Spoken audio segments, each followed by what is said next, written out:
This is Neil Gaiman's The Graveyard Book. Chapter 1, Part 2. The fog was thinner as you approached the top of the hill. The half-moon shone, not as bright as day, not by any means, but enough to see the graveyard, enough for that. Look. You could see the abandoned funeral chapel, iron doors, padlocked, ivy on the sides of the spire, a small tree growing out of the guttering at roof level. You could see stones and tombs and vaults and memorial plaques. You could see the occasional dash or scuttle of a rabbit or a vole or a weasel as it slipped out of the undergrowth and across the path. You would have seen these things in the moonlight if you had been there that night. You might not have seen a pale, plump woman who walked the path near the front gates. And if you had seen her, with a second, more careful glance, you would have realized that she was only moonlight, mist, and shadow. The plump, pale woman was there, though. She walked the path that led through a clutch of half-fallen tombstones toward the front gates.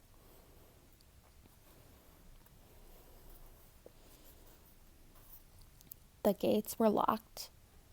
They were always locked.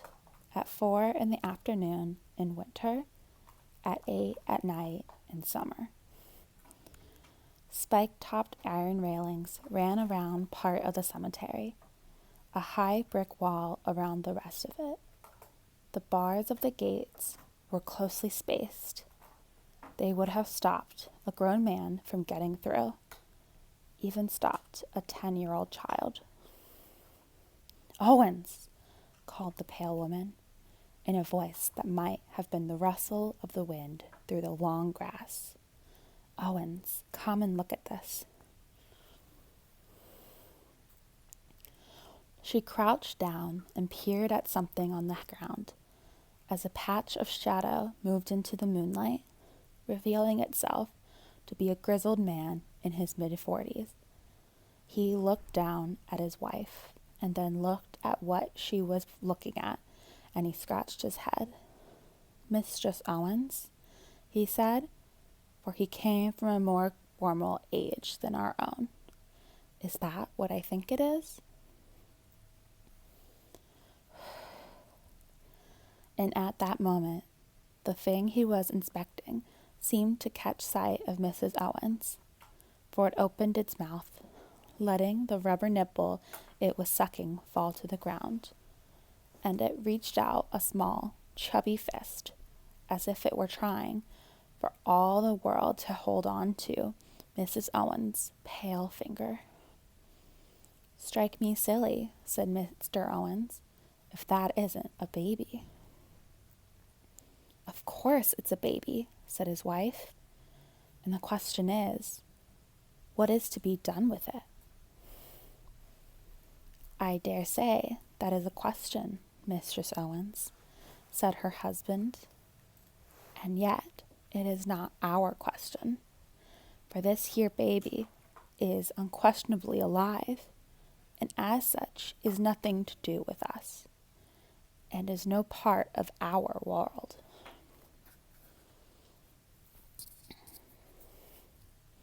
"Look at him smile," said Mrs. Owens.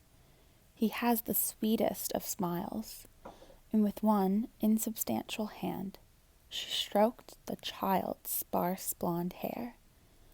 The little boy giggled with delight. A chilly breeze blew across the graveyard, scattering the fog in the lower slopes of the place.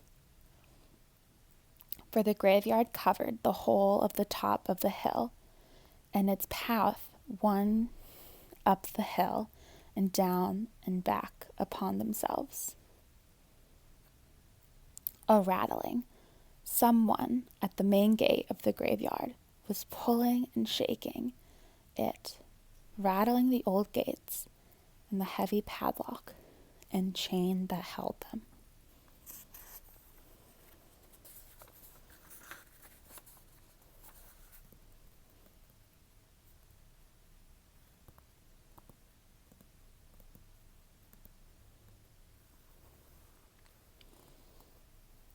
There now, said Owens.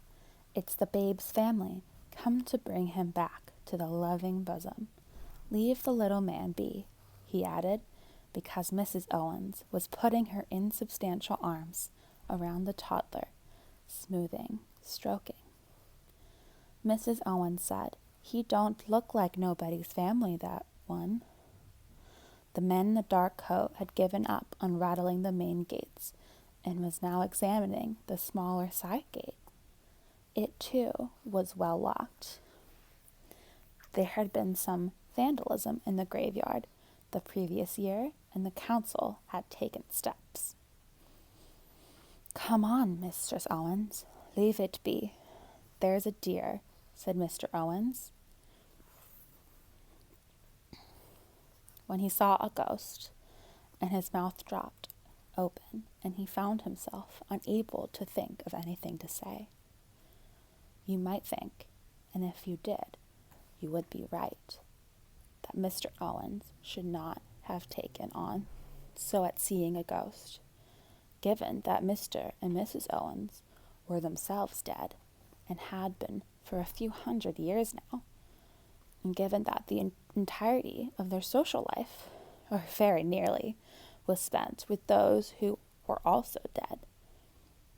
But there was a difference between the folk of the graveyard and this, a raw, flickering, startling shape of the gray color of television static, all panic and naked emotions, which flooded the Owenses as if it was their own. 3 figures, 2 large, 1 smaller, but only one of them was in focus, was more than an outline or a shimmer. And the figure said, my baby. He is trying to harm my baby. A clattering.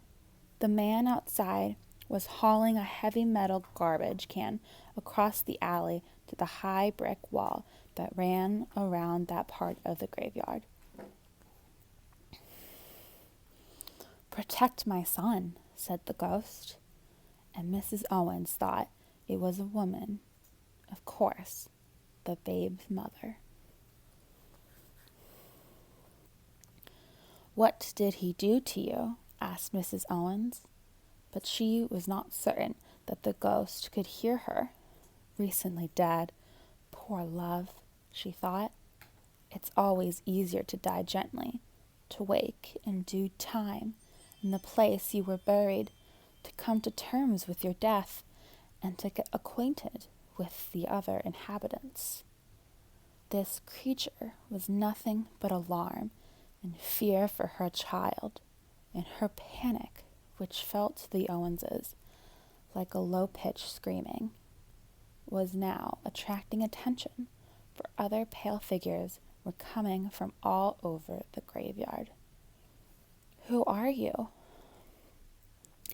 Caius Pompeius, asked the figure. His headstone was now only a weathered lump of rock, but 2,000 years earlier he had asked to be laid to rest on the mound beside the marble shrine, rather than to have his body sent back to Rome, and he was one of the most senior citizens of the graveyard. He took his responsibilities extremely seriously. Are you buried here?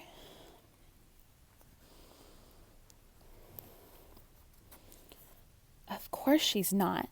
Freshly dead by the look of her, Mrs. Owens put an arm around the woman's shape and spoke to it privately in a low voice, calm and sensible.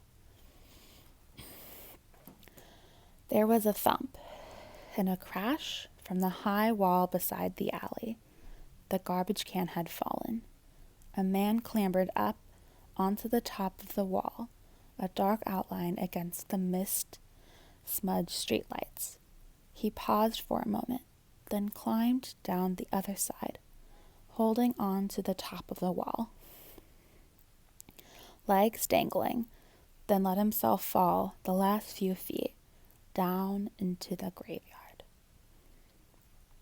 "But, my dear," Mrs. Owens said to the shape, now all that was left of the three shapes that had appeared in the graveyard, "he's living, or not. Can you imagine?"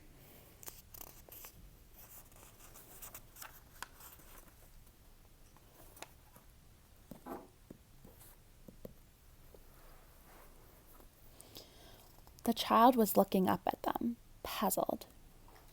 It reached for one of them, then the other, finding nothing but air. The woman's shape was fading fast. "Yes," said Mrs. Owens, in response to something that no one else had heard. "If we can, then we will." Then she turned to the man beside her.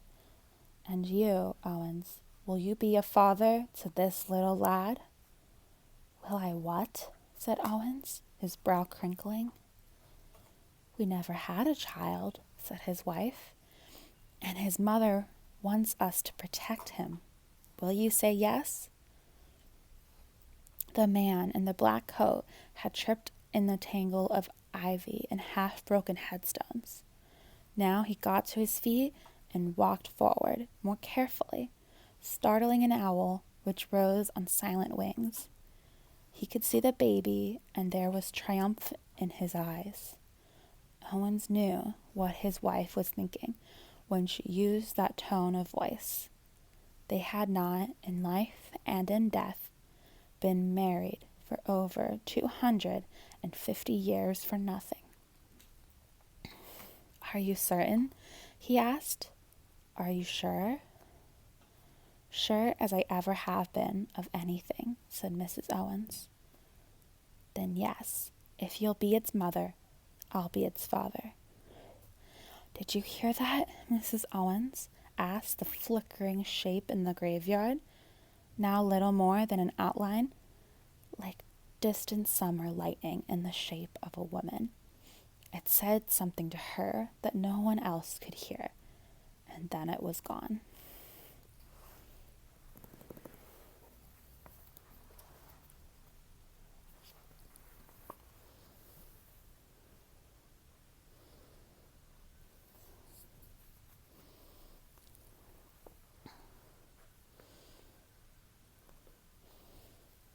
"She'll not come here again," said Mr. Owens.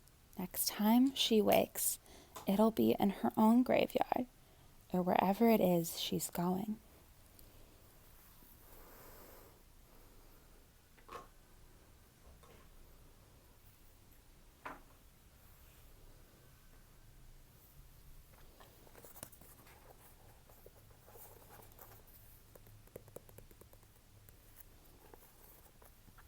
Mrs. Owens bent down to the baby and extended her arms.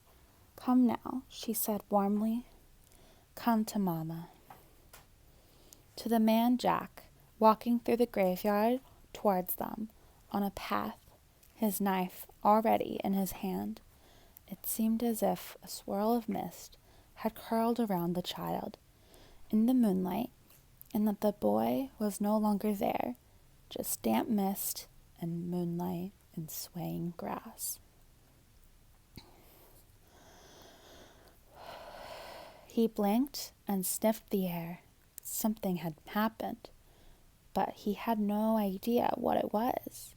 He growled in the back of his throat like a beast of prey, angry and frustrated. "Hello?" called the man Jack, wondering if perhaps the child had stepped behind something. His voice was dark and rough, and there was an odd edge to it, as if of surprise or puzzlement at hearing himself speak. The graveyard kept its secrets. "Hello?" he called again. He hoped to hear a baby cry, or utter a half word, or to hear it move. He did not expect what he actually heard. A voice, silky smooth, saying, "Can I help you?" The man Jack was tall. This man was taller. The man Jack wore dark clothes. This man's clothes were darker. People who noticed the man Jack when he was about his business and he did not like to be noticed, were troubled, or made uncomfortable, or found themselves unaccountably scared. The man Jack looked up at the stranger, and it was the man Jack who was troubled.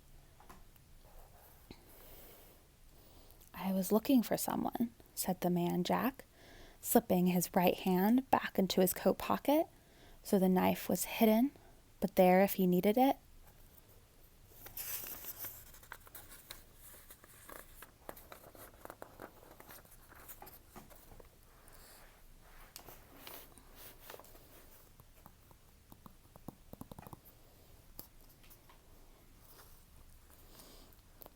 "In a locked graveyard at night?" said the stranger. "It was just a baby," said the man. "I was just passing when I heard a baby cry, and I looked through the gates, and I saw him." "Well, what would anyone do?" "I applaud your public spiritness," said the stranger. "Yet if you manage to find this child, how are you planning to get out of here with it? You can't climb back over the wall holding a baby."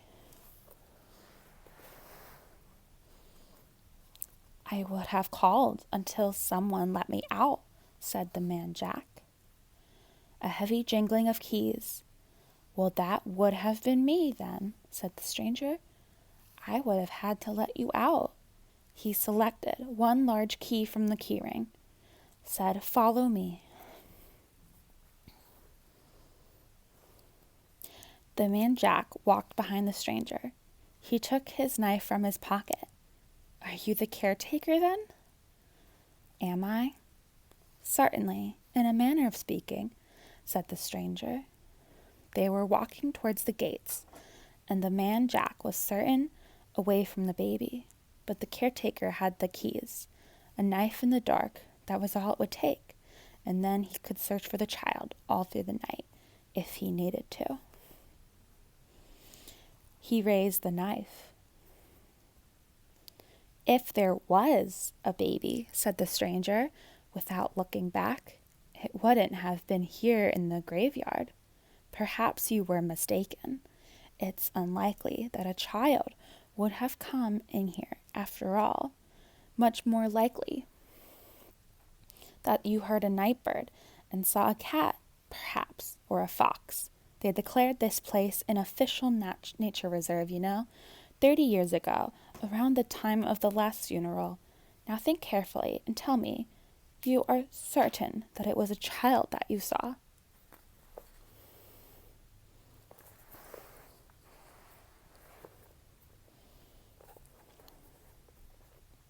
The man Jack thought.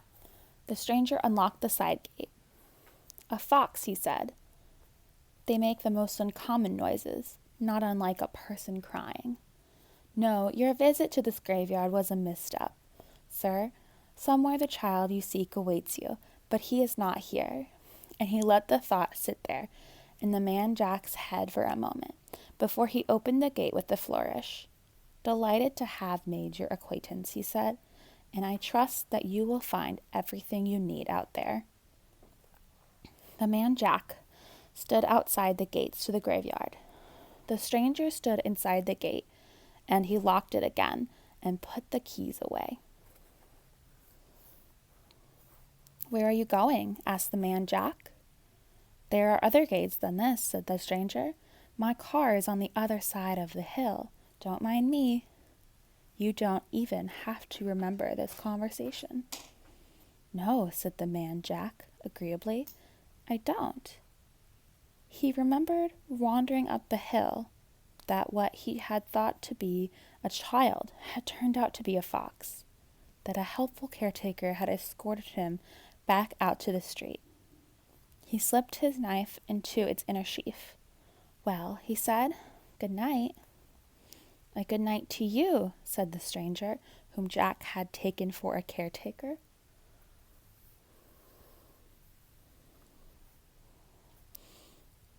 The man Jack set off down the hill in pursuit of the infant. From the shadows, the stranger watched Jack until he was out of sight. Then he moved through the night, up and up and up, to the flat place below the brow of the hill, a place dominated by an obelisk and a flat stone set into the ground, dedicated